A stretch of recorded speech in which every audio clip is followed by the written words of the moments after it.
IPO lagi, IPO lagi. Kali ini kita bakal membahas dunia per IPO-an lagi sesuai dengan request kalian di komen video sebelumnya. Sebenarnya, jujur, aku malas buat nganalisa perusahaan kali ini karena cuma ngasih laporan keuangan atau kinerja keuangan cuma 2 tahun di prospektusnya. Iya, serius, gimana coba nganalisa trennya? Sementara 3 tahun aja kayak biasanya itu kurang sebenarnya, apalagi cuma 2 tahun. Tapi nggak apa-apa, kita bakalan coba analisa sejauh yang mana yang kita bisa lakukan, dan tonton terus video ini sampai habis ya, dan jangan skip ya. Halo teman-teman, kenalin aku Habibie. Mungkin kalian baru pertama kali di video ini, aku ucapin selamat datang. Sebelum lebih jauh, seperti biasa, iklan dulu. Sebelum lebih jauh ke videonya, kalian boleh subscribe dulu video ini. Tapi kalau kalian ragu channel ini bakal bermanfaat buat kalian boleh tonton dulu, nanti di akhir boleh di subscribe. Perusahaan yang mau IPO kali ini sungguh luar biasa. Dia cuma menampilkan kinerja keuangan selama 2 tahun terakhir. Dan tahun pertamanya itu pun cuma 5 bulan. Mau dibilang wajar ya wajar karena memang baru berdiri, sementara mau dibilang nggak wajar ya nggak wajar karena kita butuh kinerja keuangan lebih daripada 2 tahun itu. Tapi nggak apa-apa, kita coba analisa aja dan kita bedah sejauh mana yang kita bisa. Penasaran kan? Ayo kita lanjut ke videonya. Oke teman-teman, langsung aja ya. Kita bakal bahas dan bongkar IPO TRGO atau PT Cerester Indonesia Tbk. PT Cerester atau Cerester, ya sama aja ya. Untuk produk usaha, nih contohnya ada Dragonfly, Seagull, dan kedua ini adalah tepung. Jadi perusahaan ini menghasilkan produk berupa tepung terigu, dan ini contoh merek yang dia punya. Jadi kegiatan usaha perseroan dan perusahaan anak dari perseroan ini adalah bergerak dalam bidang kegiatan usaha produksi produk-produk tepung olahan gandum, seperti tepung terigu untuk konsumsi hingga bahan baku pakan ternak. Jadi di sini juga dikatakan bahwa berdasarkan produksi 78% dari produksi adalah tepung terigu konsumsi manusia dan hewan, sisanya byproduct sebesar 22% itu menghasilkan brand and pollard yang dapat digunakan sebagai bahan baku pakan ternak. Ada 5 brand produk tepung terigu dari perusahaan ini, antara lainnya adalah Falcon, Seagull, Dragonfly, Baxter, dan Starfish. Untuk pemegang saham ya, jadi sebelum perusahaan ini IPO, pemegang saham yang udah ada atau existing itu diantara lain sebagai berikut. PT Suntera Indonesia memiliki kepemilikan saham di perseroan ini 99,995%, atau bisa dikatakan ya hampir 100%. Sisanya secuil itu yang memiliki adalah Hondro Wijaya. Hondro Wijaya ini adalah komisaris di perseroan ini, jadi ya masih mereka-mereka. Intinya PT Suntera Indonesia. Nantinya setelah IPO tentu ada masyarakat di sini. Masyarakat bakalan memiliki saham 18,87% kalau semua IPO-nya laku. Jadi sebagai berikut pemegang sahamnya kalau misalnya setelah IPO. Kurang lebih sama, hanya ditambah masyarakat aja. Nah, kalian juga perlu tahu tuh, dana yang dikumpulkan dari investor, baik retail, institusi, ataupun investor bentuk lainnya, itu digunakan untuk apa? Dibagi menjadi 3. Yang pertama, sekitar 46,67% akan digunakan perseroan sebagai setoran modal kepada perusahaan anak yaitu HFM, yang selanjutnya akan digunakan untuk pengembangan bisnis belanja modal katanya, untuk pembangunan dan pengembangan kapasitas pabrik HFM. HFM ini adalah anak perusahaan. Ini kurang lebih sama dengan IPO sebelumnya yang udah aku bahas di Hill. Hill juga IPO tapi dananya dikasih ke anaknya. Buat kalian yang belum tonton dulu. Aku udah banyak bedah IPO terutama Hill, Wirk juga aku pernah bedah, dan kalian bakalan menemukan banyak insight atau ilmu-ilmu yang aku sampaikan di sana. Tonton dulu videonya. Yang kedua, 20% akan digunakan perseroan untuk setoran modal juga ke HFM sebagai anak perusahaan, yang selanjutnya bakalan digunakan untuk pembelian tanah di industri Gresik.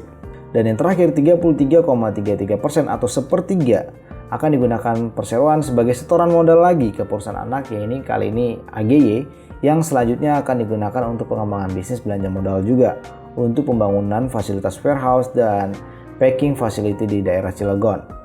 Jadi simpelnya seluruhnya atau 100% daripada dana IPO ini bakalan disetor ke anak, ke HFM dan AGY. Terus mungkin kalian bertanya-tanya, apakah ada lock up period? Nah sayangnya nggak ada, karena tidak terdapat pihak yang mendapatkan saham baru selama 6 bulan sebelum penyertaan pendaftaran ke OJK. Otomatis ya nggak ada lock up period. Hati-hati juga dengan hal ini. Siapa sih dibalik daripada perseroan ini? Oke, kalian udah tahu perseroan bergerak di bidang apa, produknya apa, terus dananya digunakan untuk apa. Kalian juga harus tahu siapa sih komisaris dan direksi. Ini penting ya. Kita bahas yang sederhana tapi penting sebelum nanti kita ke hal-hal yang mungkin kalian bakalan tercengang. Untuk komisaris utama, kalian tadi udah tahu di pemegang saham udah ada kan nama, yaitu Bapak Hondro Wijaya. Beliau merupakan komisaris utama dan juga sekaligus pemegang saham. Terus untuk komisaris selanjutnya dan direktur utama dan selanjutnya kalian baca sendiri atau pause video ini. Tapi ya, kok kalau misalnya kita lihat per 31 Desember 2021, komisarisnya itu cuma 1, direksi cuma 1, supervisor 4. Padahal kalau kalian lihat di paparan sebelumnya aku sampaikan kalian ada sekitar 5 komisaris dan 3 direktur. Tapi kenapa di sini direksi cuma 1, komisaris cuma 1? Dugaan aku, data yang kalian lihat sekarang ini yang jumlah komisaris cuma 1, direksi cuma 1 ini per 31 Desember. Berarti komisaris yang ada 5 tadi itu di 2022. Berarti baru-baru aja. Per 31 Desember 2021 belum ada orang-orang tersebut di jajaran ini. Ya ini jadi pertimbangan kalian lah, silahkan kalian pertimbangkan sendiri. Gimana teman-teman, baru tahu nggak? Nanti bakalan banyak hal-hal baru yang aku sampaikan ke kalian. Semoga aja ngasih insight baru ke kalian. Ayo kita lanjut ke pembahasannya ya. Untuk struktur grup ya. Tadi kalian udah tahu pemegang saham daripada Cerester atau TRGU ini, yaitu PT Suntera Indonesia 99% dan Hondro Wijaya 0,005%. Tapi kalau kalian lihat lagi, tarik lagi ke atas, pemiliknya ya Hondro Wijaya juga, terus Kadir Wijaya, Atin Wijaya, dan Tarso Wijaya. Jadi ini bisa dikatakan ya mungkin ini grupnya Wijaya. Dan TRGU ini, perseroan ini memiliki 2 anak usaha, ada PT Agristar Grain dan juga ada PT Haverstar Flour Mills. Oke, sekarang kita bahas tentang laporan neraca ya. Kita langsung masuk ke LK atau laporan keuangan. Yang pertama, kita bahas dari segi neraca dulu. Seberapa sehat posisi keuangan dari perseroan ini. Untuk total aset memang meningkat secara signifikan dari 1,3 T di 2020 menjadi 1,9 T 2021. Tapi tunggu dulu, kita bedah lagi. Ternyata naik signifikannya itu karena aset lancar yang naik dari 496 miliar menjadi 848 miliar. So far so good lah ya. Kalau secara umum kita lihat bagus. Liabilitas sayangnya juga naik. Naiknya juga nggak main-main. Dari 996 di 2020 menjadi 1,3 T 2021. Kenaikannya ternyata paling besar itu sayangnya. Kenapa aku sebut sayang, nanti bakal aku bedah. Itu karena liabilitas jangka pendek. Dari 797 miliar menjadi 1,2 T. Bayangin. Dan ekuitasnya juga naik tapi nggak begitu naik drastis. Dari 431 miliar menjadi 670 miliar. Jadi untuk overall neraca masih ada yang perlu kita harus cari tahu. Nanti mungkin aku sampaikan di video ini. Tadi kan udah lihat bahwa liabilitas naik ya. Terutama liabilitas jangka pendek. Gimana, kita bedah nggak? Bedah kan? Oke, kita bedah. Untuk liabilitas, kalian bisa lihat di sini, liabilitas jangka pendek ternyata yang cukup besar proporsinya adalah utang bank jangka pendek dan utang usaha pihak ketiga. Totalnya 1 T. Nah, ini yang perlu kalian waspadai. Jadi perusahaan ini butuh likuiditas segera. Kenapa? Karena utang bank jangka pendeknya 847 miliar dan utang usahanya di pihak ketiga 238 miliar. Ini nggak main-main, men. Ini 1 T. Ini yang butuh segera. Oke? Jadi dari total liabilitas jangka pendek 1,2 T, sekitar 1 T-nya itu dari dua pihak ini, dari dua akun ini, sorry. Oke ya, sekarang kita bedah lagi nggak? Untuk utang bank, ternyata dalam bentuk dolar AS. Nah, kenapa ini bermasalah? Kayaknya aku nggak bakal jelasin di sini. Silahkan cari sendiri. Ternyata pinjamannya paling banyak itu dari dolar AS, bukan dari rupiah. Ya, mungkin kalian bisa komen aja di bawah kenapa aku sampaikan juga paparan tentang ini. Terus kalau misalnya kita bedah utangnya juga, ternyata dia udah nggak sesuai dengan financial covenant ratio. Ini adalah syarat daripada kreditur atau perbankan untuk mengasih sebuah pinjaman. Bisa dilihat yang aku poin di pertama. Dikatakan bahwa untuk piutang usaha dan seterusnya rasio yang paling pertama minimal itu 1 kali. Tapi HFM itu 0,69 kali. Itu di bawah. Terus juga untuk yang keempat, yang ini aku tunjuk, maksimal itu 2 kali. Tapi HFM itu udah 2,05 kali. Dan yang terakhir maksimal 3 kali, tapi HFM udah 0,8 kali. Kalian nggak perlu pusing-pusing ngeliat rasionya itu apa aja, tapi simpelnya cara bacanya gitu. Oke, kita cukup mungkin untuk utang dan neraca. Kita pindah ke laba rugi. Untuk laporan laba rugi, untuk penjualan memang naik dari 741 miliar menjadi 3,4 T.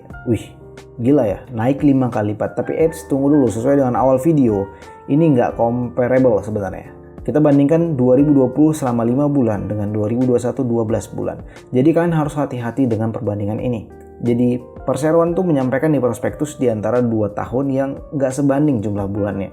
Ini bisa jadi misleading kalau misalnya kita nggak teliti. Ini bisa menjadi suatu hal kayak, wow, luar biasa perusahaannya. Padahal kalau kita bandingkan 5 bulan dengan 12 bulan itu nggak adil. Ya, jadi penjualan oke, kalau misalnya 5 bulan kita kalikan, kita bagi 5 terus kali 12, itu kurang lebih ya di 16 atau 1,6 T, dan sekarang itu 3,4 T, masih naik lah ya.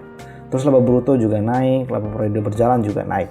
Tapi sayang ini cuma 2 tahun, jadi aku sebenarnya nggak menarik buat bahas ini. Aku nggak tertarik. Tapi ya ini request kalian. Dan kalau kita bedah, ternyata penjualan perseroan itu, ternyata paling banyak itu ke pihak berelasi. Kenapa ini aku sampaikan kalian? Karena aku pribadi kurang suka perusahaan yang terlalu banyak menjual ke pihak berelasi. Kenapa kayak gitu? Silahkan dijawab di kolom komentar. Aku nggak bakalan sampaikan belak-belakan aja semuanya. Kalian silahkan diskusi di kolom komentar, kalau tahu sampaikan dan diskusi ke yang lain. Jadi intinya di sini penjualan daripada perseroan 3,3 T dari 3,4 T total penjualan itu ke pihak berelasi, hampir 100% berarti. Oke, itu aja ya. Kita lanjut. Kalau pembelinya itu siapa aja sih? Ini pembelinya. Pembelinya itu ada PT Kabulinco Jaya, terus ada PT Dairy Food Internusa, dan seterusnya. Ini pihak-pihak berelasi itu. Berelasi dalam artian entitas pengendali untuk 3 pihak, dan pihak berelasi lainnya untuk PT Agristar Grain Indonesia. Oke, sekarang kita udah sampai di laporan arus kas. Kita udah bahas balance sheet dan udah bahas tentang income statement. Sekarang kita bahas cash flow. Untuk cash flow, tadi kan udah tahu sebelumnya di pendapatan naik ya. Terus laba bersih juga naik dari tahun ke tahun, laba tahun berjalan ya, bukan komprehensif. Itu naik dari tahun ke tahun, dan ternyata laporan arus kasnya itu nggak naik sesuai dengan pendapatannya, sesuai dengan labanya. Ternyata di 2021 dia minus 106 miliar. Nggak main-main. 2020 5 bulan oke 460 miliar, dan 2021 itu minus 106 miliar untuk arus kas dari operasi. Aku nggak bakalan bahas ke investasi dan pendanaan dulu. Untuk operasi aja udah dilihat itu minus 106 miliar. Jadi nggak ada cashnya yang didapat oleh perusahaan. Masih rugi secara cash. Ini kurang bagus ya. Ini kurang bagus sebenarnya. Oke, mungkin satu lagi poin yang aku mau tambahkan kalian, kita bonus aja. Kita bakalan bahas arus kas neto digunakan untuk aktivitas investasi. Di 2020 itu minus 75 miliar, berarti ada cash keluar 75 miliar, dan 2021 naik signifikan menjadi 680 miliar atau setengah T lebih. Itu digunakan untuk investasi. Kalau kita bedah investasinya untuk apa sih? Ternyata di 2021 investasinya itu digunakan yang berasal dari akuisisi entitas anak sebesar 644 miliar. Terus juga penambahan uang muka dan seterusnya. Jadi yang perlu kalian pahami adalah berarti entitas anak itu munculnya di 2021 dari akuisisi sebanyak 644 miliar. Itu cash yang dikeluarkan. Ingat ya, jadi entitas anak itu munculnya di 2021 di perseroan. Nah silahkan, ini mungkin kalian tinggal PR-nya adalah apakah ini entitas anak yang satu atau yang kedua, karena dia punya 2 anak. Untuk pendanaan kalian bisa pause baca sendiri, tapi aku nggak bakalan bahas itu, kita skip aja untuk memperpendek durasi. Lanjut kita bahas rasio. Untuk rasio keuangan kalian tahu bahwa penjualan naik signifikan 361% dari tahun sebelumnya di 2021. Laba periode berjalan naik 61%, semuanya naik ya. Oke, mungkin sekilas bagus, tapi kalian tahu tadi udah aku sampaikan kalian tentang neraca, laba rugi, arus kas. Kalian jangan hanya lihat dari rasio pertumbuhan ini aja. Untuk rasio usaha ini yang menurut aku tidak begitu bagus ya. Untuk laba sebelum beban pajak penghasilan per penjualan itu cuma di kisaran 1%, bahkan menurun dari 2020 1,28%. 2021 nggak nyampe 1%. Jadi kurang lebih ini kayak bisa dikatakan NPM, tapi bukan NPM. Untuk NPM-nya ini ya hampir NPM lah ya. Itu cuma 1%. 1% itu kecil banget. Mending kalian taruh uang kalian itu ke deposito aja daripada ke perusahaan yang cuma menghasilkan 1%. Laba periode perjalanan dibagi penjualannya lagi lebih minusnya lagi 0,78%, dan ROE-nya cuma di 3,85% di 2020 dan 4% di 2021. Jadi kecil untuk ROE-nya. Terusnya aku nggak bakalan bacain karena kurang mengenakan bagiku. Kita lanjut ke bagian kebijakan dividen. Perseroan tuh optimis sih kalau aku lihat di sini. Katanya di tahun 2023 manajemen itu berusaha membayar dividen kas kepada pemegang saham sebanyak-banyaknya 20% dari laba bersih. Dan terakhir mungkin prospek di industri. Aku sampaikan kalian bahwa perseroan juga nyatakan bahwa perseroan dan perusahaan anak ini berada di posisi ke-6 dengan total penjualan mencapai 372.000 sekian juta ton atau setara dengan 5,33% dari total produksi tepung terigu di Indonesia. Jadi perseroan ini bukan top player, bukan big player di industrinya. Dia cuma di posisi ke-6. Mengenai siapa 6 itu, mungkin aku bakalan bikin video yang kedua. Tentang ini bakalan aku bedah lebih dalam lagi. Tapi ini aku nyampaikan ke kalian tentang fundamental yang sangat-sangat penting dulu supaya kalian tahu mengambilkan kebijakan. Dan kalau kalian suka, silahkan subscribe, share ke teman kalian, dan follow IG aku. Gimana teman-teman sejauh ini? Kalian butuh kesimpulan nggak di titik ini? Dari sekian data yang aku sampaikan ke kalian, mungkin kalian butuh kesimpulan, tapi sorry, kesimpulannya mungkin aku sampaikan di video selanjutnya karena memang belum cukup data yang aku sampaikan ke kalian. Itu aja untuk video kali ini, semoga bisa bermanfaat, dan kalau kalian suka dengan konten kayak gini, dukung aku terus untuk terus upload video kayak gini dengan cara subscribe, like, dan share ke teman kalian. Semua keputusan investasi kembali ke kalian masing-masing, dan kalau kalian mau join grup sharing-sharing saham secara gratis di Telegram, cek di deskripsi video ini ya. Itu aja, semoga kalian cuan, semoga bermanfaat buat kalian. As always, semangat terus buat kalian.